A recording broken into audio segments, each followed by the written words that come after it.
예, 오늘 이데올로기의 순간대상 지적 시간입니다. 어떤 내용이 나오는지 살펴보겠습니다. 예, 너 안에 있는 너 이상의 것, 증상의 역설적 의미가 되겠습니다. 증환이 네트워크의 사슬 속에 매여있지 않으면서 향유가 직접적으로 스며들어 있는 어떤 기표인 이상, 그것의 위상은 당연히 정신 신체적이다. 예, 증상은 상징계의 기표의 네트워크 속에 매여있지 않아요. 예, 그래서 엉뚱한 말이 나오기도 하고 엉뚱한 행동이 나오기도 하고 어떤 반복된 어떤 증상들이 나오게 되는 것이죠. 네트워크의 사슬에 매이지 않는 거예요. 그런데 그것에 향유가 스며들어 있을 때는 어떻게 되느냐? 그게 증상이 증환이 되어버린다고 그랬죠. 이건 정신신체적인 증상이다. 다시 말해 무엇도 표상하지 않고 누구도 대표하지 않으면서 혐오스러운 향유를 입증하는 무언의 보증서일 뿐, 혐오스러운 향유를 입증하는 무언의 보증서일 뿐인 무시무시한 신체적 흔적이다. 그래서 이건 정신신체적인 흔적이에요. 증환이라는 것은 혐오스러운 향유를 가진 정신신체적인 흔적, 고통스러운 흔적이죠. 프란츠 카프카의 시골 의사에 나오는 아이의 오른쪽 옆구리와 엉덩이 근처에 벌어진 손바닥만한 상처 속에 부드러운 알갱이들, 손가락만큼 길고 도톰한 벌레들이 자신들의 요새 안에서 흰머리와 수많은 다리로 꿈틀거린다. 이게 이제 그 증상이면서 동시에 이 아이에게 있어서 이건 증환이 되는 것이죠. 이는 바그너의 파르시팔에 나오는 암프로타스의 고통과도 같다. 그의 상처에서 흐르는 피. 그러나 문제는 그가 죽을 수 없다는 데 있다. 고통스러운 거예요. 증상은 고통스러운 것입니다. 왜냐하면 암프로타스의 아버지가 요구했듯이 Mein Sohn am Phorotas bist du am Amt. 너 직무를 잘 수행하고 있니? 그 상처 때문에 직무를 제대로 수행하지 못하는 암프로타스 대신에 새로운 모습의 지도자인 파르시팔이 등장해야 한다는 역사적 사실을 이 파르시팔이라는 바그너의 작품이 무대에 올리고 있는 거예요. 근데 이거를 영화화한 것이 이제 지버베르크의 파르시팔인데 여기에는 좀 변화가 가미됐어요. 첫째, 그는 성적 차이의 변화를 가했고 두 번째 막에 전도가 일어나는 중요한 시점 쿤드리와의 키스 후 파르시팔은 성이 바뀌어요. 남자 배우가 젊고 냉혈한 여자로 대체됩니다. 중요한 것은 전체주의적인 권력의 여성적 속성에 대한 날카로운 통찰입니다. 전체주의적 법은 형식적 중립성을 상실한 법, 말하자면 향유가 스며들어 있는 외설적 법이라는 것이다. 네. 전체주의에서 군주의 이 향유가 스며들어 있죠. 전체주의적 법은 형식적 중립성을 상실한 법이에요. 형식적 중립성을 상실했다는 것은 군주를 위한 어떤 그 도구로 전락한 법이 되겠죠. 거기에는 군주에 뭐가 있다? 향유가 스며들어 있다. 둘째로 더 중요한 것은 지버베르크의 판본이 지닌 또 다른 특징이다. 그가 암프로타스의 상처를 외면화했다는 사실이다. 이게 굉장히 중요한 것입니다. 외면화했다는 것은 이건 대상화시켰다는 거예요. 대상화.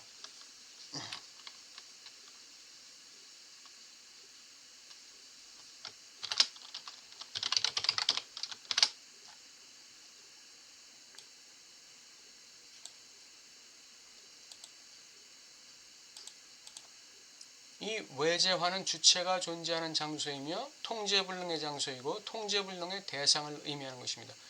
대상화했다는 거예요.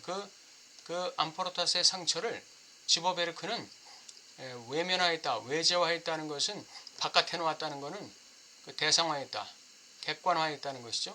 이는 시골 의사에 나오는 어린아이의 상처가 하나의 분리된 개체가 되어 독립적인 존재를, 그러니까 몸 안에 있는 상처가 아니라 몸과 별개로 독립되어 있는 존재로서의 상처가 되겠죠. 락강식으로 말하면 탈존을 획득해 외면화된 것과 같다. 우리 무의식의 결여 구조에서 나오는 이 증상, 이것은 우리 안에 있는 거지만 사실 우리로부터 탈존하고 있는 거예요. 이 주체로부터 탈존하고 있는 것이죠. 그렇기 때문에 이게 대상화될 수 있는 거예요. 주체가 자신의 증상을 대상화시키고 외재화시킬 수 있는 것은 바로 이것이 이 주체가 속한 상징계에 매여 있는 게 아니라 상징계를 넘어설 수 있기 때문에 외면화될 수 있다는 것이죠.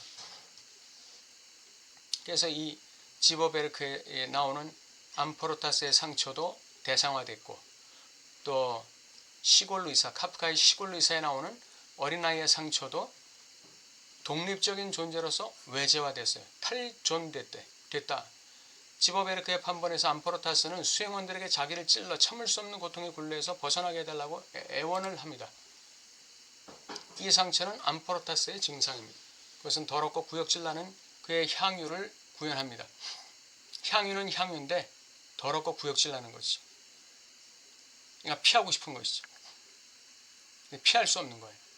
그것은 그를 죽게 내버려 두지 않는 두껍게 응축된 그의 삶, 실체이다. 그러니까 이 암포르타스의 이 상처는 외재화되고 객관화되고 대상화될 수 있는 것임에도 불구하고 그 외재화된 그 상처에 뭐가 있냐면 암포르타스의 존재, 전 존재가 거기에 있는 거예요. 이게 참 비극적인 것이죠. 그의 모든 존재는 상처 속에 있어요. 만일 우리가 그 상처를 제거한다면 그 자신은 실정적으로 존재론적으로 일관성을 상실하고 존재하기를 멈추게 될 것이다. 이게 증상이 가지고 있는 그 위상이죠. 지버베르크, 그래서 증상은 없어질 수가 없는 거예요. 지버베르크는 암포르타스가 자기 외부에 위치한 혐오스러운 부분 대상을 가리키도록 함으로써 상처를 영원한 것으로 만들었다. 자기 외부에 있으니까 이 상처가 자기 외부에 있으니까 어떻게 되는 거예요? 통제 불능한 것이죠. 통제 불가능한 것이죠. 환원 불가능한 거예요. 통제 불가능한 거예요. 그래서 영원한 것이 되는 것이죠. 다시 말해서 그는 자신을 가리키는 것이 아니라 외부를 가리키는 것이다. 나는 바로 그 바깥에 존재한다는 의미에서 내 모든 실체가 실제의 혐오스러운 조각 속에 있다. 내 모든 존재가 실제의 혐오스러운 조각. 이 상처죠.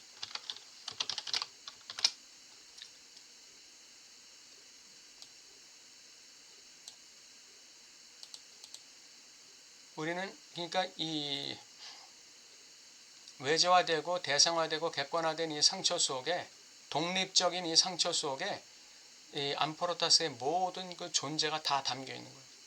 그래서 이 증상은 없앨 수가 없는 것이죠. 이 증상이 상처를 없애버리면 암포르타스의 존재 자체가 존재하기를 멈추게 되는 것이죠. 이게 증상의 역설적 의미예요. 우리는 암포르타스의 상처의 외면성을 어떻게 이해해야 할까? 그의 무능력의 진정한 이유는, 그리고 이와 함께 그의 왕국이 부패한 진정한 이유는 상징적 관계의 네트워크 어딘가가 막혀있고 고장나 있다는 것이다. 이거 굉장히 성경적인 이야기입니다. 그러니까 우리가 그 크리스찬의 경우에 어떤 죄를 지었을 때 자신의 그 인생에 실제가 다가오게 되겠죠. 어려움이 다가오게 되는 거예요. 여기서 암포르타스가 상처를 입은 이유가 여기서 뭐라고 나와 있죠? 상징적 관계의 네트워크가 고장났어요. 상징적 관계의 네트워크가 고장나 있다는 것이에요. 그래서 암포르타스가 이 상처를 입게 되었다는 것이죠. 암포르타스의 상처의 원인은 암포르타스의 상징적 네트워크가 고장나 있다는 걸 얘기한다 이거죠. 통치자가 근본적 금기를 위반한, 다시 말하면 쿤드리의 유혹에 빠져서 무능력해져 버린 것이죠. 이 나라에서는 무언가가 썩어버렸다. 그렇다면 그의 상처는 그저 도덕적이고 상징적인 부패를 구현한 것일 뿐이다. 즉 그의 상처는 국가의 부패를 상징한다는 거예요. 지도자의 상처는 국가의 부패를 상징한다. 그러나 이보다 더 본질적인 것이 있다. 즉 상처가 육체의 현실로부터 튀어나와 있는 한 그것은 우리 자신의 육체의 총체 속에 통합될 수 없는 혐오스러운 혹 그 혹인 실제의 작은 조각이다. 상처죠. 우리 육체의 총체 속에 통합될 수 없어요. 혐오스러운 혹이에요. 실제의 작은 조각. 이게 암포르타스의 상처죠. 암포르타스 안에 있는 암포르타스 이상의 것. 너 안에 있는 너 이상의 것. 이게 증상이에요. 근데 그 증상이 하는 역할이 뭐냐. 락강의 공식을 따르자면 그를 파멸시키는 것의 구현이다. 하지만 그것은 그를 파멸시키는 동시에 그에게 일관성을 주는 유일한 것이다. 그를 파멸시키면서 동시에 그에게 일관성을 주는 유일한 것이. 이런 그 증상이 우리에게 다 하나씩은 있을 거예요. 나를 파멸시키는 동시에 나에게 일관성을 주고 있는 어떤 것.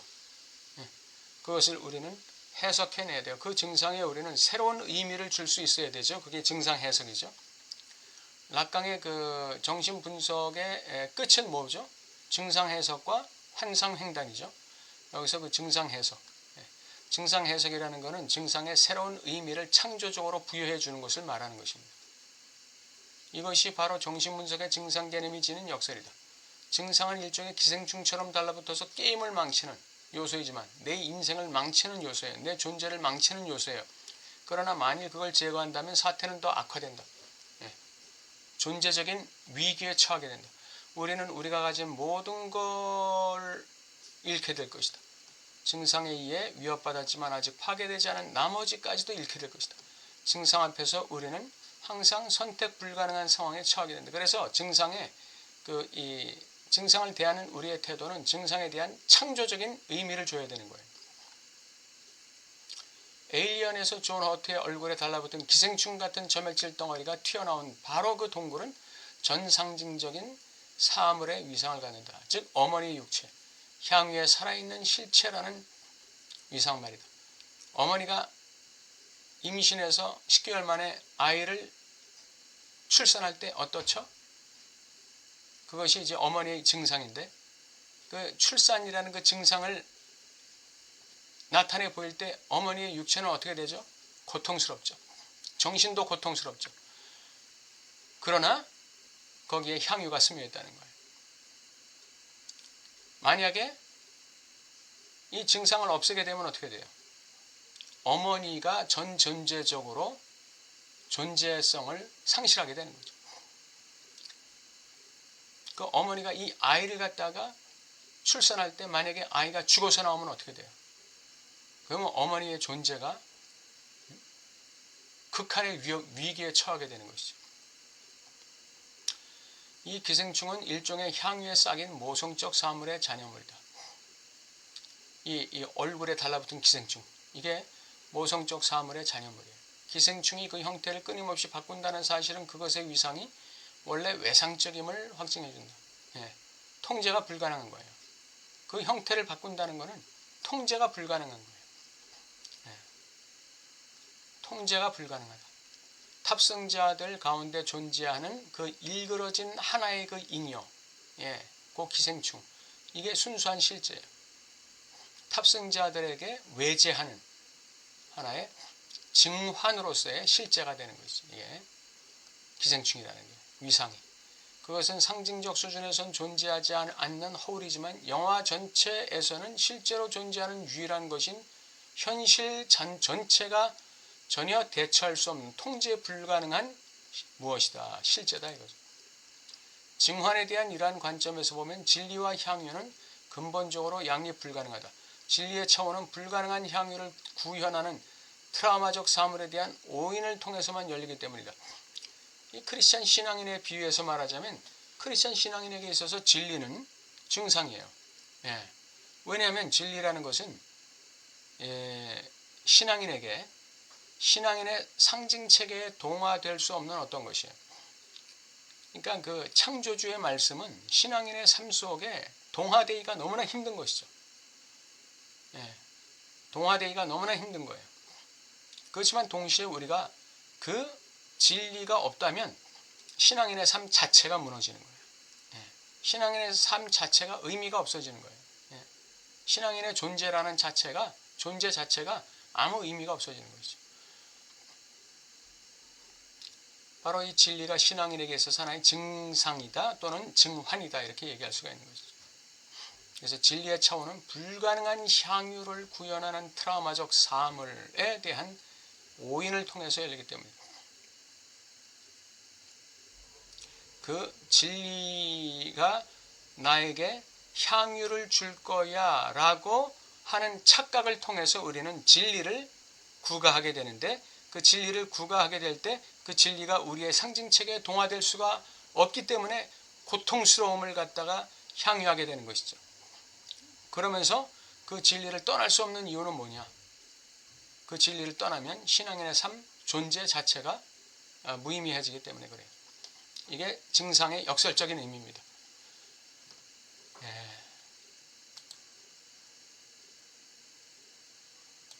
네, 오늘 너 안에 있는 너 이상의 것이라는 증상의 이중적 의미에 대해서 살펴봤습니다. 우리 또 다음 주